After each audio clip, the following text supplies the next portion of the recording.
On my retirement day, my son's wife said, "We're keeping your pension. You've had enough." She shredded my retirement papers and said, "Your work is done." My son nodded along. I stared at them both and said, "You're in for a shock when you read my final letter." I'm a 67-year-old man. I spent most of my life working for the city of Milwaukee. I ran crews that built bridges, repaved roads, poured concrete sidewalks, anything you can think of. I was good at it too.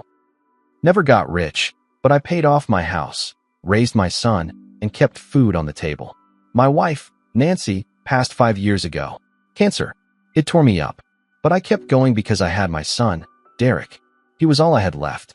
He got married to Megan a couple years before Nancy died. She never liked me much, I could tell, but I figured maybe she'd warm up once we were all family. She never did. 3 years ago, Derek and Megan hit hard times. They said they needed a place to stay for a while. Megan was out of work. Derek's hours got cut. I let them move in. No rent. No deadlines. I told them to focus on getting back on their feet. Big mistake. They never moved out. At first, it was okay. We had dinners together. Megan helped around the house. Derek mowed the lawn. But slowly, things changed. I started noticing comments, little digs from Megan about how old people shouldn't live alone, or how retirement should mean surrendering control. Derek started asking about my pension, how much I had, where I kept my financial records. I got suspicious. I didn't say anything out loud, but I kept my eyes open. When they asked me to just put Derek's name on the house, just for security, Dad, I gave in. I regret that now. At the time, I still trusted him. He was my son. A few months ago, I went down to the benefits office and filed my retirement paperwork. I was proud. 42 years, no shortcuts. I even picked out a small fishing cabin near Lake Geneva. Nothing fancy. Just something for weekends. I had everything lined up. I planned to surprise them with the news. Instead, they ambushed me. It happened the morning I retired. I came into the kitchen expecting coffee and maybe a congrats, Dad. Instead, I found Megan already up, standing by the counter with a folder open in front of her, my folder. The one that held every retirement form I'd filled out. She didn't say good morning. She didn't smile. She just said, "We need to talk." I asked what was going on. She pulled out the papers, Social Security claim, pension rollover, even the deed to the cabin, and fed them into the shredder. Right in front of me. "You've had enough," she said. "You've done your time. We're taking over from here." I was stunned. "What the hell do you mean, taking over?" I asked. Derek stepped in. He didn't look angry. He looked cold. "Megan's right. It's time we take the reins, Dad. We've talked to a lawyer. With the right paperwork, we can help manage things. Your money. Your medical stuff. Everything." I felt like I'd been slapped. "This is still my house," I said. Megan smiled smug. "Not exactly. Derek's name is on it, too. You signed it over. Remember?" My stomach turned. She kept going. "You don't need to be in charge anymore. You've done your work. It's time to rest. We'll take care of things from here." She said it like she was doing me a favor, like they hadn't just taken a knife to everything I worked for. But here's the thing they didn't know. I saw it coming. I had changed everything behind their backs. I never trusted Megan, and once Derek started acting strange, I went full defense mode.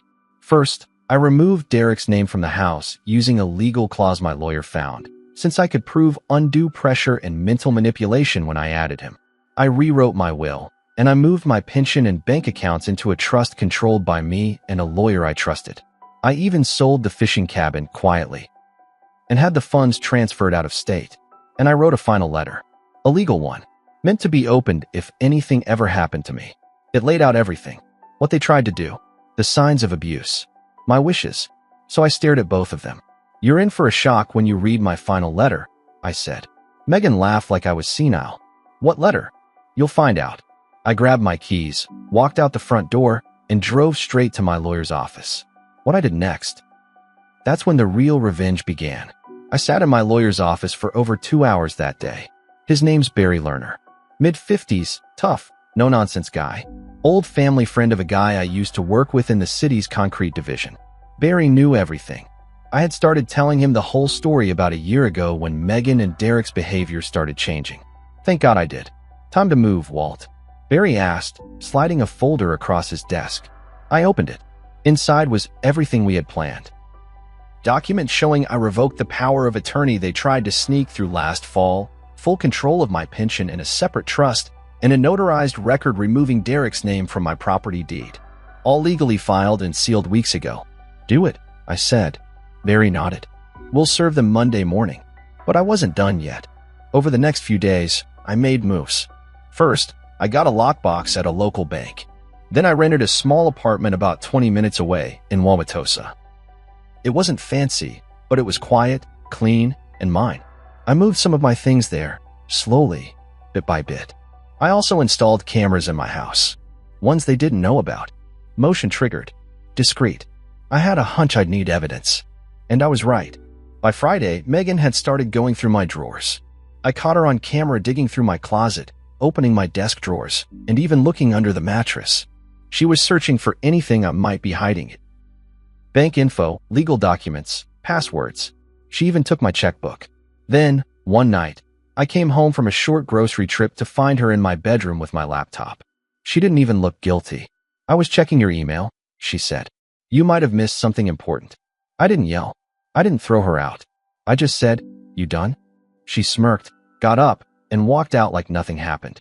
I emailed Barry that night and sent him the footage. I've seen enough, he replied.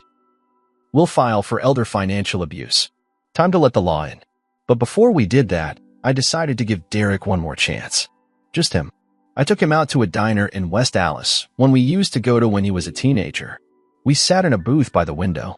I told him, calmly, that I knew everything about the documents, the plan to control my pension, Megan's constant snooping. I told him I saw the video. I asked him why. He stared at his coffee for a long time. Then he looked at me and said, She's the one who came up with it. She said it's not fair you have all that money and we're drowning. She said you didn't need it. She said we deserved something for everything we've done. And what did you say? I asked. He didn't answer. He just kept staring at the table. That silence told me everything. I pushed the check toward him and stood up. I raised a man, not a coward, I said. But I guess I was wrong. I walked out. Didn't look back. The next morning, Barry served them both. Megan came home from Target to find a formal notice taped to the front door. Derek got his copy later that day. The papers said they were being evicted. 30 days to vacate. My name was the only one on the deed now. The trust controlled the funds. Megan and Derek had no legal power over me, my home, or my finances. But what I didn't expect was how Megan would react. She didn't leave quietly. She went on a full rampage. She trashed the living room, ripped my recliner, smashed a family photo, and dumped coffee all over the carpet. She cut up my clothes, threw out important mail, and even tried to break one of my security cameras. She left screaming voicemails, saying I betrayed them, that I was a selfish old man, that I was choosing money over family. I saved every voicemail, every text. I filed for a restraining order. And when Megan tried to claim she was just stressed and that I was mentally unfit, we were ready. Barry submitted all the video, all the recordings, all the files. The judge ruled in my favor. Megan was ordered to stay away from my home and my new apartment. Derek didn't contest it. They moved out with nothing. But I wasn't finished yet, because I knew something they didn't. They had taken money from my account before I locked it. Small amounts, little withdrawals over months. I hadn't noticed at first, but I found them, and that turned everything into a criminal case. When I realized money had been quietly drained from my account, it hit me hard. I'd always been careful, but Derek had access to some of my old financial info from back when we filed taxes together. I never changed the online banking passwords after he moved in. That was on me. Barry and I went through the bank records. Over 7 months, small withdrawals, $200 here, $500 there. Each one just under the amount that would flag automatically. Some were labeled groceries or shared expenses. But I hadn't spent that much. I barely ate out. I used cash most of the time. In total, over $9,000 was missing. I wanted to scream. $9,000 stolen bit by my own son and his wife, right under my nose, while they lived in my house, ate my food, and plotted to take everything else I had. Barry said we had enough to escalate this. He contacted the district attorney's office. Elder financial exploitation is serious in Wisconsin. The fact that I was over 65 made it worse for them. I got a call from a detective 2 days later. He came by to take a statement. I showed him the camera footage, the texts, the emails, everything. And that's when another twist came out. The detective called me a week later and said, "You're not going to like this, but you need to hear it." I sat down. Apparently, Derek and Megan weren't just draining my money. They'd taken out 2 credit cards in my name. They'd used my social security number, charged over $4,000 in total. One was used to buy Megan a designer handbag and a set of car tires. The other was used to pay for what looked like online gambling. I felt sick. I hadn't opened any new credit cards in years. I didn't even carry debt. But the accounts were real, active, and tied to me. That was identity theft. Barry filed a civil suit the same day we got the report.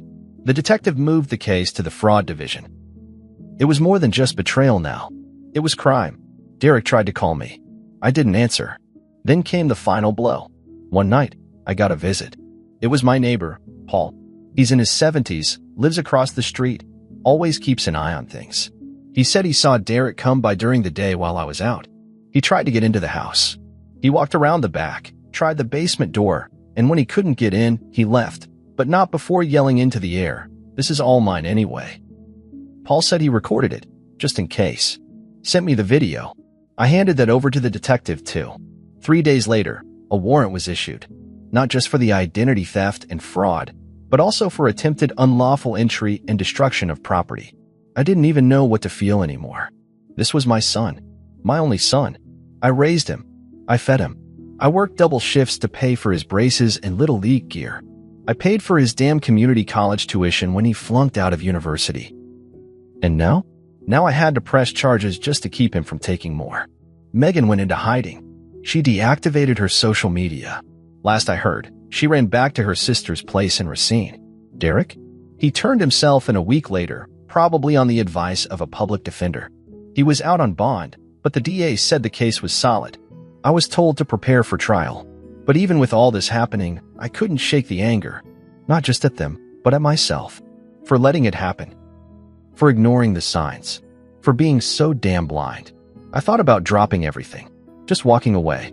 But then I found something. In the attic, while sorting through Nancy's old boxes, I found a sealed envelope. It had my name on it. Her handwriting. Faded, but familiar. I opened it. Inside was a letter. In it, Nancy wrote, "Don't let anyone use your love as a weapon against you. Not even family. Especially not family." She knew. Even back then, she knew what Megan was. And she knew Derek might follow her lead. I read it 3 times. I sat there until the sun went down. And then I made a decision. I wasn't going to back down. I was going to see this through. I had one last move to make. And it would make everything they did feel small. After I read Nancy's letter, something shifted in me. This wasn't just about the money anymore.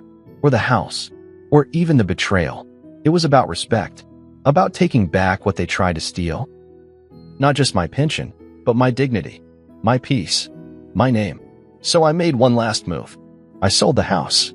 That old place where I raised Derek, where Nancy cooked Sunday dinners, where we put up the Christmas tree every year. It meant everything to me, but now it was stained. Every room felt like it still echoed with Megan's voice, telling me I was done, that I didn't matter. I listed it with a trusted agent. Within 2 weeks, I had a buyer. A young couple. Honest people. I even left behind the old workbench in the garage for the guy. He said he wanted to fix it up and teach his daughter how to build things. It felt right. With the money from the sale, I bought a quiet condo in Pewaukee, smaller, easier on my knees, and far away from the ghosts in that old place. I paid in full. No mortgage. No name on it but mine. I left no forwarding address for Derek or Megan. But the real final nail came at court. When the fraud case went to trial, the DA laid it out plainly. Bank records. The credit cards. Surveillance footage. Voice recordings. The video from Paul across the street. And finally, the stolen funds. Megan tried to plead ignorance. Claimed Derek did everything without her knowing. But then Barry dropped the last piece of evidence. A recorded phone call between her and Derek, which Derek had stupidly saved to the cloud, tied to a backup email they forgot to delete. In it, Megan said, "Your dad won't fight. He's old. We'll wear him down. Once the money's in our name, he won't even realize what happened." The courtroom went silent. Even Derek looked shocked, like he didn't know she'd said it that cold. But it was too late for both of them. The judge didn't hesitate. Megan was charged with identity theft, conspiracy to commit fraud, and elder financial abuse. Derek was charged with theft and fraud. Both were convicted. She got 3 years in state prison, with probation after. Derek got 18 months in county jail and mandatory restitution. The judge ordered them to pay back everything they took, plus damages. They're in debt for over $40,000 to me, and it's court-enforced. Garnished wages, tax liens, the works. But the best part? When they tried to claim hardship at sentencing, saying they were homeless and just trying to get by, the judge looked right at them and said, "You had a roof. You had support. You had a father. And you chose greed." They had nowhere to go. Megan's family didn't take her in again. Derek had burned too many bridges. Last I heard, he was living out of a car parked behind a bowling alley near Kenosha. I didn't gloat, but I didn't forgive either. I sent them both one final thing, a copy of Nancy's letter. Word for word. Just one sentence highlighted in yellow. "Don't let anyone use your love as a weapon against you." Then I blocked them. I spend my days now in peace. I fish when I want to. I volunteer at a local trade school on Wednesdays, teaching young guys how to pour concrete, how to use tools right. Some of these kids never had a dad show them that kind of stuff. Feels good to give back on my terms. Sometimes people ask me if I miss Derek. I don't lie. I miss the boy I raised. But that boy's long gone. The man he became? The one who nodded while his wife shredded my retirement papers? That man made a choice. And he paid for it.